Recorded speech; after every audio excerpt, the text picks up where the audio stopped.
বাবা সকাল থেকে এত পটি হচ্ছে, কি পেট ব্যথা করছে গো। ও বাবা যা পটি হয়ে গেল। কই গো কই গো, কি হয়েছে? আর বলো না। কি হয়েছে? প্যান্টে পটি করে ফেলেছি। তোমার পটি হচ্ছে বর্মশাই, তোমার পটি হচ্ছে? হ্যাঁ করে ফেলেছি প্যান্টে।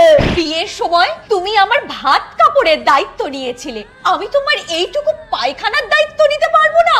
তুমি যাও, পুরো ঘর হাগদে যাও, আমি এই আঁচল দিয়ে তোমার হাগা পুরো ঘর পরিষ্কার করে দিচ্ছি গো। তুমি যাও, তুমি যাও। সত্যি তুমি সব পরিষ্কার করে দেবে? ঠিক আছে আমি যাচ্ছি। তুমি যাও বর, তুমি যাও, আমি আমার আঁচল দিয়ে তোমার গু পরিষ্কার করছি গো। তুমি হাগদে যাও। তুমি তো আমার ফিনাইল, তুমি আমার ঘর উজ্জ্বল করবে গো।